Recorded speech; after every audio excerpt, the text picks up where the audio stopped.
உலகத்திலேயே ரொம்ப பிஸியான ஏர்போர்ட், 13 கிலோமீட்டருக்கு மேல நீளமான ரயில் ரோடு, 1000 கிலோவுக்கு மேல இரும்புகளை கொண்டு கட்டப்பட்ட கட்டுமானம், காடுகள், நீர்நிலைகள், முடிவில்லாத சாலைகள், இப்படி 8 வித்தியாசமான செக்ஷன்களும் 1300 ஸ்கொயர் மீட்டர் நிலப்பரப்பும் வருஷத்துக்கு 1 மில்லியனுக்கும் அதிகமான மக்களை கவர்ந்தெழுக்கக்கூடிய இந்த மினியேச்சர் உலகத்துக்குள்ள என்ன நடக்குதுன்னு பார்க்கலாம் வாங்க. இந்த சேனலை இப்பதான் ஃபர்ஸ்ட் டைம் பாக்குறீங்கன்னா மறக்காம சப்ஸ்கிரைப் பண்ணிக்கோங்க. இன்னும் நிறைய இன்ட்ரெஸ்டிங்கான வீடியோஸ் உங்களுக்காக காத்துட்டு இருக்கு.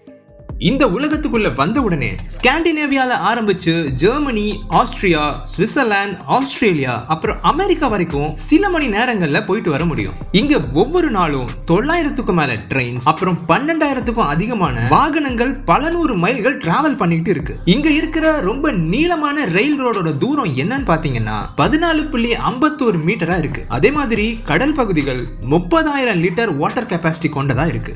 இந்த கடல்ல தினமும் பெரிய சொகுசு கப்பல்கள்ல ஆரம்பிச்சு கார்கோ ஷிப்ஸ், அப்புறம் சின்ன சின்ன போட்ஸ் வரைக்கும் வெவ்வேறு நாடுகளுக்கு ரெகுலரா போயிட்டு வருது. இந்த ஸ்காண்டினேவியன் சிட்டில மட்டும் 250க்கும் மேலான வாகனங்கள் சாலையில ஓடிட்டு இருக்கு. இதுல ரொம்பவே அட்ராக்டிவா இருக்கிறது என்னன்னா இந்த ஃபயர் ஃபைட்டிங் ட்ரக்ஸ் சிட்டிக்குள்ள ரொம்பவே வேகமா செயல்பட்டு நெருப்பு அணைக்க போயிட்டு இருக்கு. அதே நேரத்துல சிட்டி போலீஸும் சிட்டில நடக்கிற கிரைம்ஸை மானிட்டர் பண்றதுக்கு ரெகுலரா பேட்ரோல் பண்ணிட்டு இருக்காங்க. இந்த எல்லா வாகனங்களும் ரொம்பவே சபிஸ்டிகேட்டடான ஒரு கம்ப்யூட்டர் மூலமா ரொம்ப அக்யூரேட்டா கண்ட்ரோல் செய்யப்படுது. இந்த மினியேச்சர் வேர்ல்ட்ல அடுத்ததா ரொம்பவே அட்ராக்டிவா இருக்கிற இன்னொரு விஷயம் தான் இந்த மினியேச்சர் ஏர்போர்ட். இந்த மினியேச்சர் ஏர்போர்ட்டை கட்டமைக்க 6 வருட கால உழைப்பும் 3.5 மில்லியன் யூரோ செலவும் செய்யப்பட்டிருக்கு. 2011 மேல ஓபன் பண்ணப்பட்ட இந்த ஏர்போர்ட் தான் உலகத்திலே ரொம்ப குட்டியான கமர்ஷியல் ஏர்போர்ட்டா இருக்கு. 150 ஸ்கொயர் மீட்டர் நிலப்பரப்பும் 40க்கும் மேற்பட்ட விமானங்களை கொண்ட இந்த பிரம்மாண்டமான ஏர்போர்ட்ல கிரவுண்ட் ஸ்டாஃப்ஸும் ஏர்போர்ட் ஆபரேஷன்ல ஈடுபட்டு இருக்காங்க. இந்த ப்ராசஸை the most advanced flight simulation சிஸ்டம்னு சொல்லலாம். டெக்னாலஜி ஆபரேஷன்ஸ்ல இருந்து கிரவுண்ட் டெர்மினல் வரைக்கும் ரொம்பவே தத்ரூபமா வடிவமைக்கப்பட்டு இருக்கு. இந்த தத்ரூபமான வடிவமைப்பு தான் இந்த மினியேச்சர் உலகத்தோட இதய துடிப்பா இருக்கு. 2 லட்சத்துக்கும் அதிகமான மக்கள் தொகையை கொண்ட இந்த உலகத்தோட இந்த சாலைகள்ல எப்பவுமே மக்கள் கூட்டம் நிறைஞ்சிருக்கு. போலீஸ் குற்றவாளிகளை பிடிக்கிறதுக்கு ரொம்பவே கஷ்டப்பட்டு இருக்காங்க. ஃபயர் ஃபைட்டர்ஸ் நெருப்பு அணைக்க போராடிட்டு இருக்கிற அந்த நேரத்துல வேற ஒரு இடத்துல புதுசா நெருப்பு பரவ ஆரம்பிக்குது. இன்னொரு இடத்துல ஃபியூனரல் நடக்குது, இன்னொரு இடத்துல ஃபெஸ்டிவல் நடக்குது, செலிப்ரேஷன்ஸும் நடக்குது. கொஞ்சம் பேர் டிராவல் பண்ணிட்டு இருக்காங்க. வேற உலகத்துல இருந்து ஏலியன்ஸ் கூட வந்துட்டு போறாங்க. அனிமல்ஸ் குடும்பமா டிராவல் பண்ணுது. இப்படி கற்பனைகளுக்கு ஒரு எல்லையே இல்லாம இந்த ஒண்டர்லேண்ட்ல பல இன்ட்ரெஸ்டிங்கான விஷயங்கள் நடக்குது. சில பகுதிகள் ரொம்பவே பிஸியாகவும், ஆனா சில பகுதிகள் ரொம்பவே அமைதியா பீஸ்ஃபுல்லா இருக்கு. சில இடங்கள்ல மனிதர்களை மிருகங்கள் துரத்துது, சில இடத்துல மனிதர்கள் மிருகங்களோட சேர்ந்து இருக்காங்க. இங்க ஹண்டர்ஸ் இருக்காங்க. இங்க விளையாட்டு போட்டிகளும் கூட நடக்குது.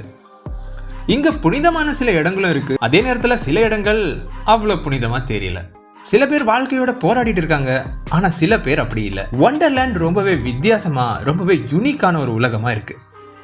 6 மீட்டருக்கும் அதிகமான உயரத்தில் இருக்கிற ரயில் பாதைகள், பிஸியான சிட்டி ஸ்ட்ரீட்ஸ்ல இருந்து பாலைவன சாலைகள், -டிகிரியில இருக்கிற பனி படர்ந்த நிலப்பரப்புகள், இன்னும் கொஞ்சம் கீழே போய் அதாவது பூமிக்குள்ள இருக்கிற குகைகள், இப்படி ரொம்ப சுவாரஸ்யமான விஷயம் இந்த ஒண்டர்லேண்ட்ல உங்களை மெய் மறக்க செய்யுது.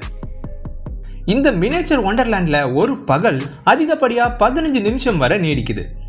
இரவு வரும்போதுதான் இந்த அற்புதமான உலகத்தோட அழகான காட்சி தெரிய தொடங்குது. மொத்தம் 3 லட்சத்துக்கும் அதிகமான LED விளக்குகள் இந்த உலகத்தை ஜொலிக்க வைக்குது. இப்பதான் இந்த உலகத்தோட நைட் லைஃப் ஆரம்பமாகுது. இந்த ஒண்டர்லேண்ட் வெறும் காட்சியா மட்டும் இல்லாம சில பட்டன்ஸை நாம பிரஸ் பண்ணும்போது ரொம்பவே ஆச்சரியமான விஷயங்கள் நடக்க போகுது. இந்த ஒண்டர்லேண்ட்ல இத மாதிரி 200க்கும் அதிகமான புஷ் பட்டன் ஆக்ஷன்ஸ் அங்கங்க பொருத்தப்பட்டிருக்கு. பார்வையாளர்கள் இந்த பட்டன்ஸை பிரஸ் பண்ணி இந்த காட்சிகளோட இன்டராக்ட் பண்ணிக்க முடியும். எக்ஸாம்பிளுக்கு இந்த சாக்லேட் ஃபேக்டரியில இருந்து சாக்லேட் வாங்கிக்கலாம், இல்ல இந்த டிரைவரை இப்படியும் பழி வாங்கலாம், இல்ல இந்த கார் ஏன் இப்படி அசையுதுன்னு ஃபைன் பண்ணலாம், இல்ல சில முட்டாள்தனமான வேலைகளையும் பண்ணலாம். இங்க நடக்கிற எல்லா ஆபரேஷனையும் கண்ட்ரோல் ரூம்ல இருக்கிற 40 கம்ப்யூட்டர்கள் மூலமா கண்டினியூஸா கண்காணிக்கப்படுது. இந்த கம்ப்ளீட் ஆபரேஷனும் அட்டானமஸா நடக்கிறதுக்கு இவங்களோட காம்ப்ளெக்ஸான சாஃப்ட்வேர் ப்ரோக்ராம் மொத்த பொறுப்பையும் எடுத்துக்குது. இந்த மினியேச்சர் ஒண்டர்லேண்ட்ல கண்டினியூஸா புது சிட்டிஸை ஆட் பண்ணிட்டு இருக்காங்க. சீக்கிரமா பிரான்ஸ், இட்டாலி, இங்கிலாந்து, ஆப்பிரிக்கா, இந்தியான்னு பல நாடுகள் வரப்போகுது. கண்டிப்பா இந்த உலகத்தை வெறும் 5 நிமிஷம் வீடியோல கவர் பண்ண முடியாது. இந்த மினியேச்சர் ஒண்டர்லேண்ட்ல விசிட் பண்ணணும் நீங்க நினைச்சீங்கன்னா இதோட டீடைல்ஸ் கீழே டிஸ்கிரிப்ஷன்ல கொடுத்திருக்கேன். மறக்காம செக் பண்ணி விசிட் பண்ணிக்கோங்க. பான் வாயேஜ். இன்னைக்கு இந்த வீடியோ ரொம்ப இன்ட்ரெஸ்டிங்கா இருந்திருக்கும்னு நினைக்கிறேன். மறுபடியும் இன்ட்ரெஸ்டிங்கான இன்னொரு வீடியோல உங்களை மீட் பண்றேன். Until then, it's bye from Binu.